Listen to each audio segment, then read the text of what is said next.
Hey everybody, how's it going? This is John Breed and it is March 1st, 2021. It is Monday, and you know what that means. We have Homestead to talk about here today.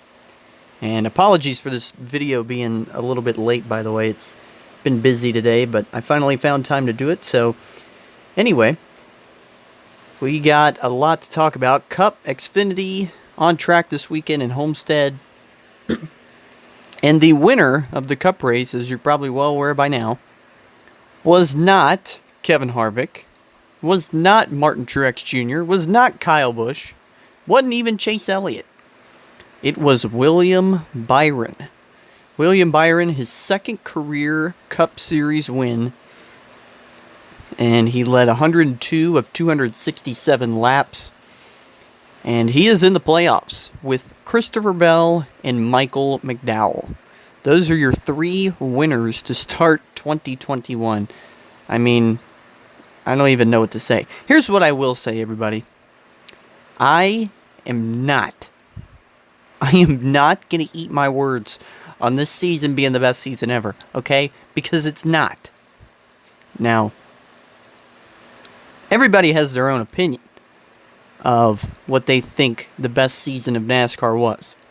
A lot of the older fans, they'll say it was, the mid-'80s with Dale Earnhardt and, Darrell Waltrip.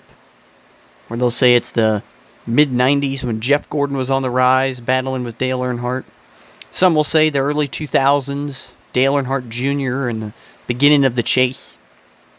I mean, for me, when I started watching in 2005, since then, my favorite season, it's a toss-up between 2011 and 2014. I'd probably go with 2011, but one of those two seasons.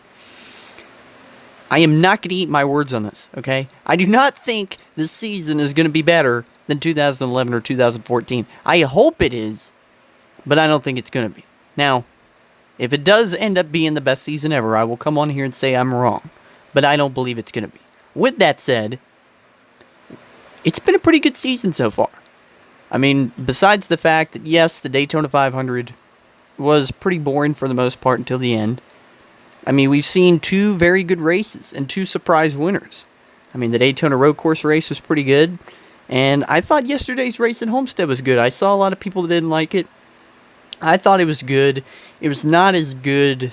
The second half wasn't as good as the first half, but a lot of it exciting racing. I thought the battle for second at the very end with Larson, Truex, and Tyler Reddick, that battle was awesome. And would have been better, obviously, if it was for the win, but it was a very good battle for second.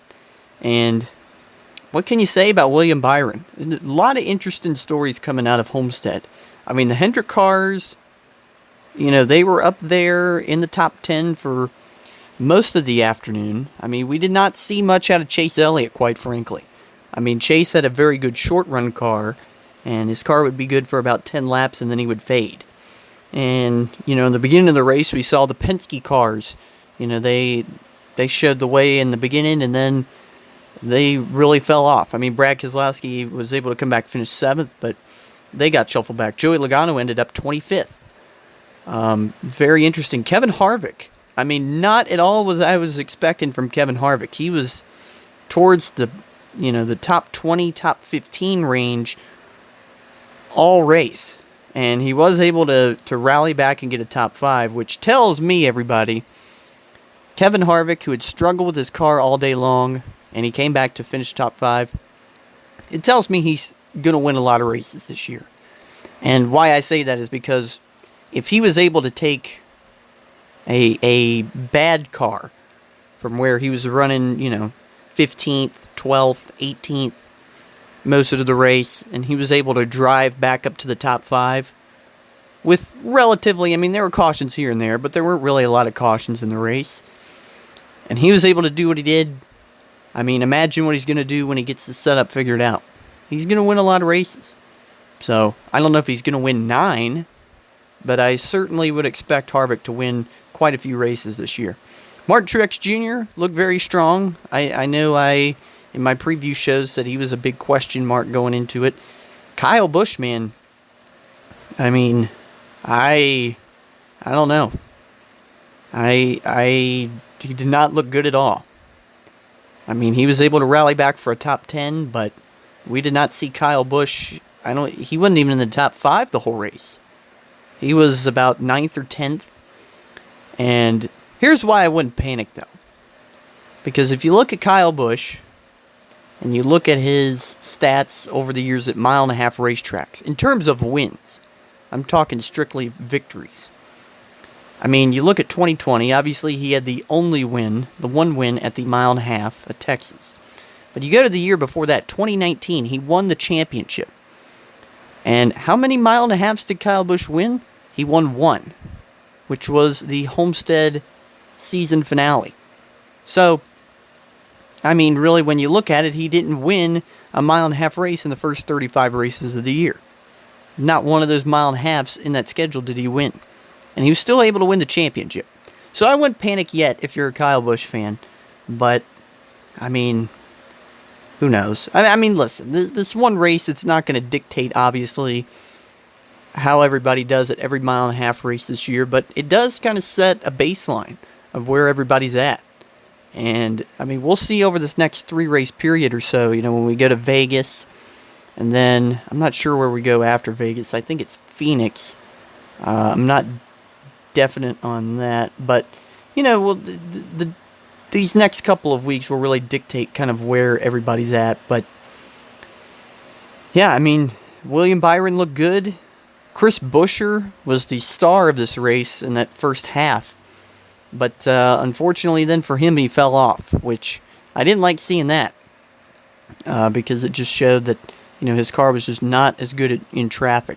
But anyway, I'll go ahead and go over a quick recap here. And so Denny Hamlin, first of all, was supposed to start on the pole, but he had to go to the back because he had unapproved adjustments, so he had to go to the back. So Joey Logano actually started on the pole. So they waved the green flag, and Logano leads the early laps. Brad Keselowski got to second. And these first couple laps, they show Kyle Larson. He's moving up through the pack. Larson started like 17th or 18th. And in the first couple laps, he had quickly gotten to about 7th. And so the first commercial break, they come back, and Brad Keselowski had taken the lead during commercial. So Brad's out front. They had a competition caution at lap 25, which I didn't catch what it was for, but I assume it was just because it rained maybe the night before or that morning. But they had a competition caution. And so Brad was still on the lead on the restart, and so he got away, and Logano took second back from Kevin Harvick. Harvick got to second at that point. And then they start showing Chris Buescher. And he had started moving through the pack. He had gotten a third at lap 38.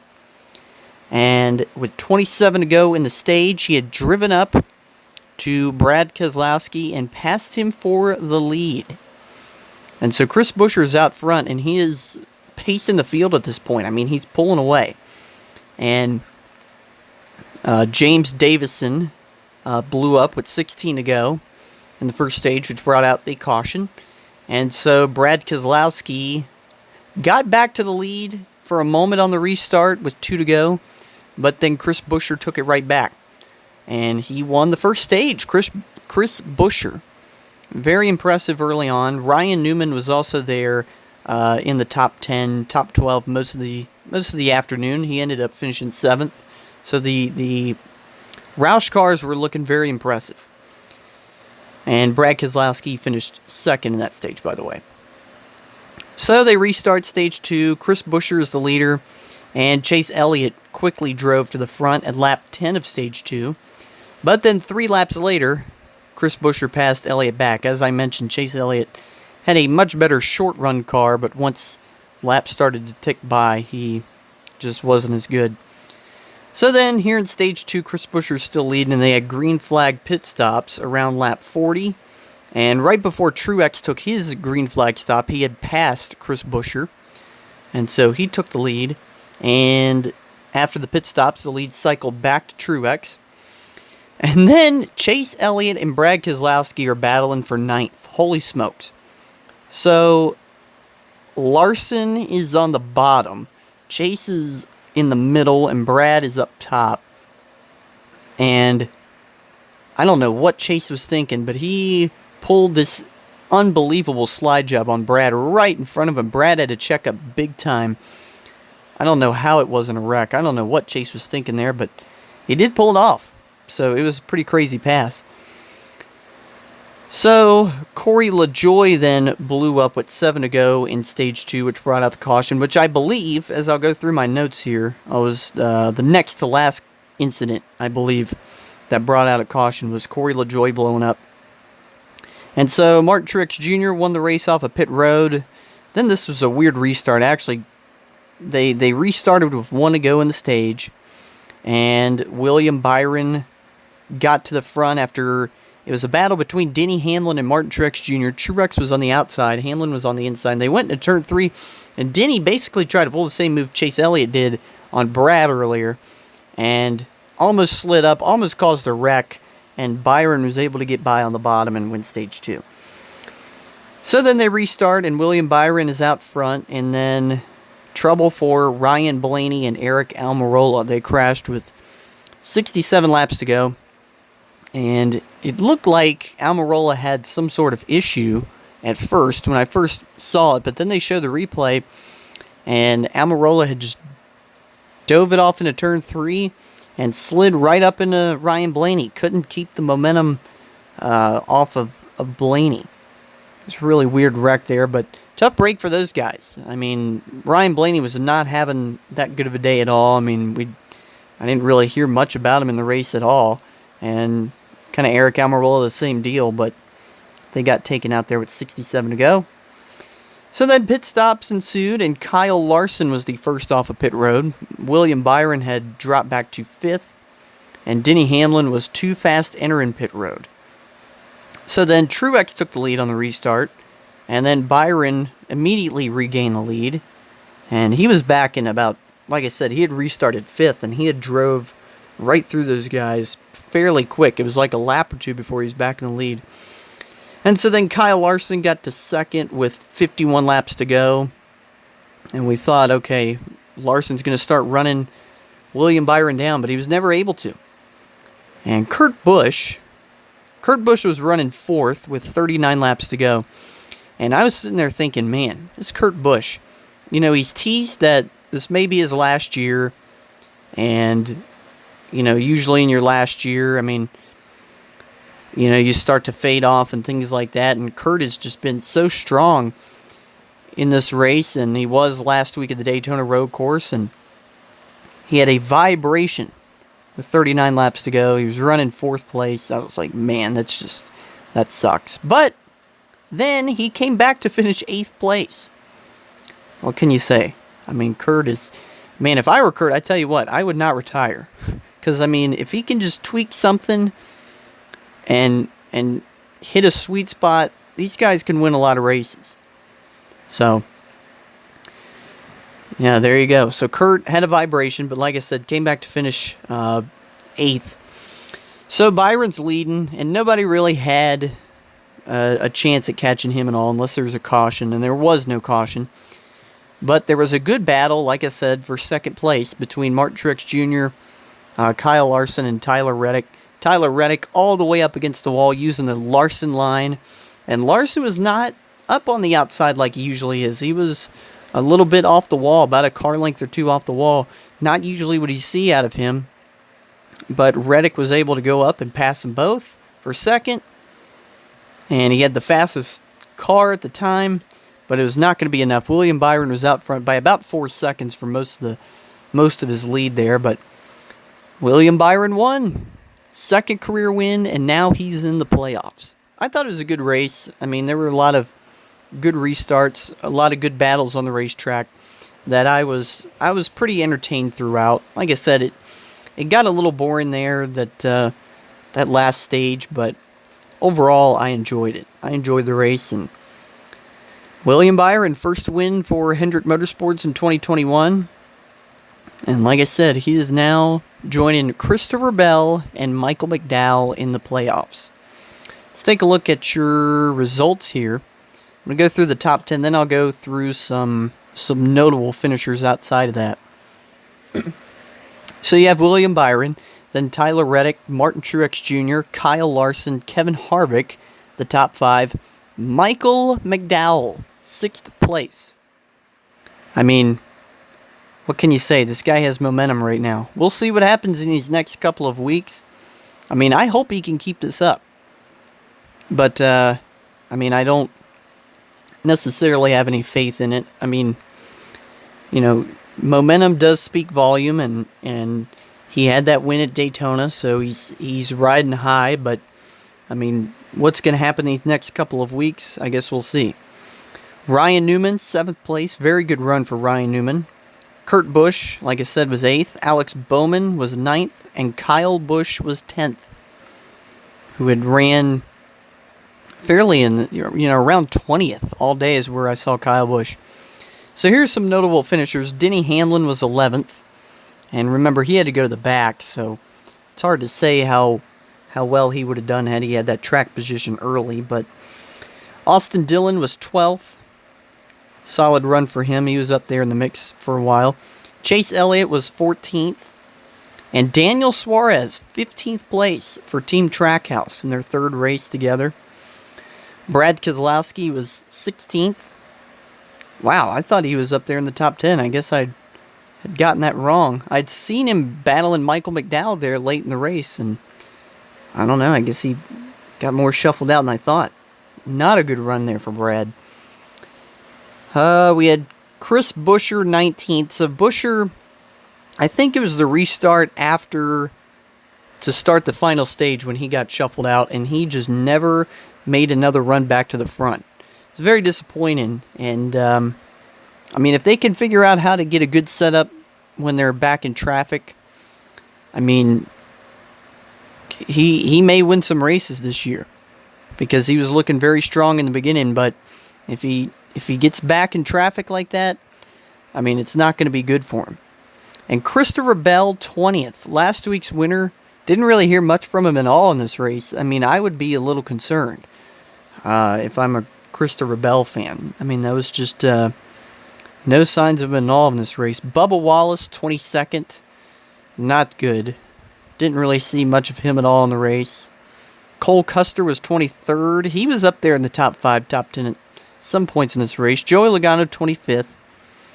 Eric Jones, 27th. I mean, he is with Richard Petty Motorsports, and, they're not, the best team in the garage. And, I mean, I don't know. That's not a good start to the mile and a half, so 27th. Matt DiBenedetto, 28th. Not good. Obviously, Ryan Blaney and Eric Almirola, 29th, 30th. And that's really all the notable finishers. So there you go. Off to Las Vegas next week. We'll see who wins there. I mean, if you look at the 3 winners so far this year, 4 wins between them. 4 wins between those 3 drivers. So, there you go. Xfinity was on Saturday, and this was a much talked about race for one reason. Noah Gragson thought he had the win in the bag. 8-9 second lead over whoever was in second at the time. It was Reddick and David Starr.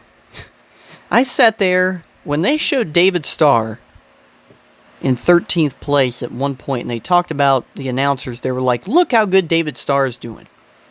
And I'm like, this is the kiss of death. This is always a jinx. And like every time they show like one of these smaller teams doing really well, they always get foiled. And they always end up like wrecking or blowing a tire or something. And I'm like, why would you do that? Obviously, I mean, you can't believe in stuff like that, but it happens all the time. So anyway, I mean, my jaw dropped when it was so out of nowhere. It's not like you saw it coming, bam. It was just out of nowhere, just boom. I mean, Starr was just in the path of Gragson, and it was over with. I couldn't believe my eyes. I was just like, oh man, I just couldn't believe it. And Noah Gragson was not very happy in his interview. I think I was going to come on there and say, well, once Gragson saw the replay, I'm sure he understood it was an accident. Well, no. I mean, I saw him on Twitter going back and forth with somebody saying, oh, he just got loose and pounded the wall. And, if you watch it, it's clear as day that David Starr had a tire go down and had an issue. And he was just not having any of it. But, yeah. If you're a Noah Gragson fan, you can hang your hat on the fact that he had a very good run. And he was in position to win. And, he was going to win the race. No doubt. He was coming to 2 to go. And, you can hang your hat on the fact that he had a really good car. He fell back to 23rd at one point after a long pit stop and drove his way back to the front. So, if you could take a positive from this race as the Noah Gragson fan, it's that. But Myatt Snyder won his first career Xfinity race. This is a year of first-timers. And Myatt Snyder, he is now in the Xfinity playoffs. Back-to-back first-time winners in the Xfinity Series. Of course, Ty Gibbs won the Daytona Road Course the week before. And so there you go. Go ahead and recap this race here. A.J. Allmendinger won the first stage. Looked very strong in the beginning. Austin Cindric really dominated the early laps, but then a caution for Stephen Parsons. I believe he had a blown engine. That kind of shook everything up, and everybody here was kind of playing a tire strategy game. Cindric would stay out, and then, Allmendinger would come in and get fresh tires, and fresh tires, all weekend they meant everything. And Allmendinger just drove past Cindric and ended up winning the stage. And Justin Haley was second. So then, stage 2, something odd happened. My pick to win, Harrison Burton. He had engine problems with 11 to go in stage 2. Just all of a sudden under caution, his car just blew up into smoke. And, they never even really confirmed what happened. They said they didn't really know. So, freak accident there, but tough break for him. He got taken out early.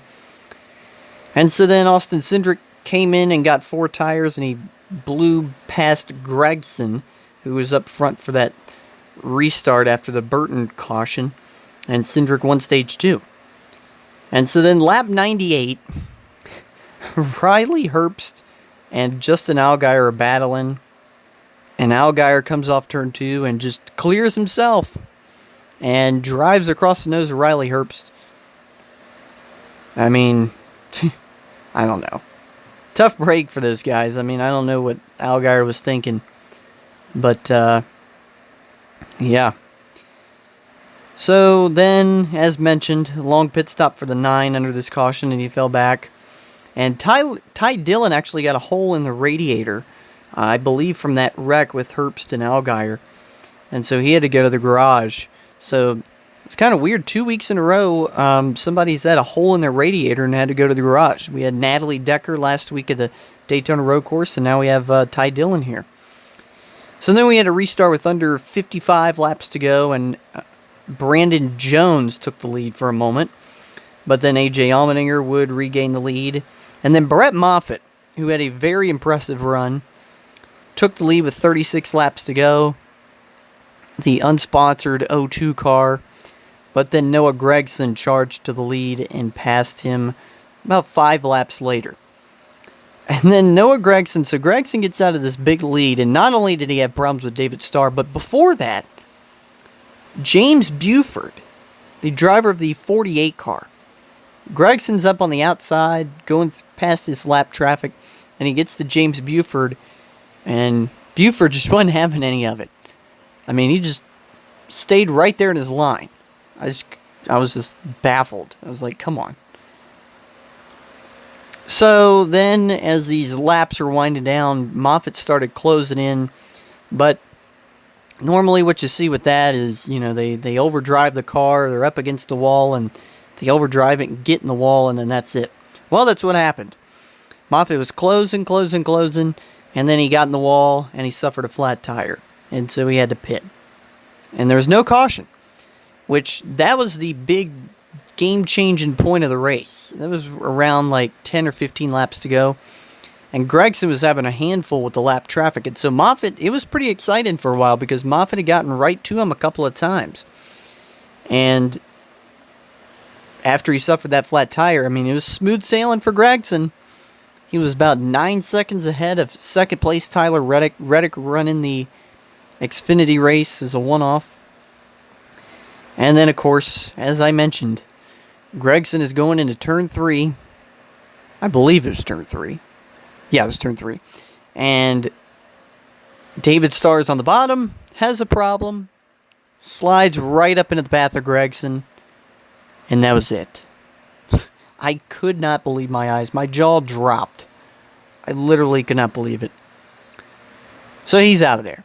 And he referred to people like David Starr dipshits in his interview. And I think plugged his coffee sponsor. Said go get some Black Rifle coffee. I think it's what it's called. So, a lot of personality, this Noah Gragson guy. But not the winner after that one. So, in an overtime restart, Tyler Reddick is up front with Myatt Snyder. And A.J. Allmendinger spun on this restart, which caused a second overtime. And Reddick was still up front and took the green flag. Reddick spun the tires. Myatt Snyder got ahead on the inside. And he held off Reddick to the very end by about half a car length. Reddick got to his inside, but it looked like it was a photo finish. And Myatt Snyder, winner in the NASCAR Xfinity Series. And with that, everybody, I am done. Wrapped up here. I'm going to come back Friday and preview Las Vegas. We got another triple header weekend coming up. And that is it. Everybody have a great day.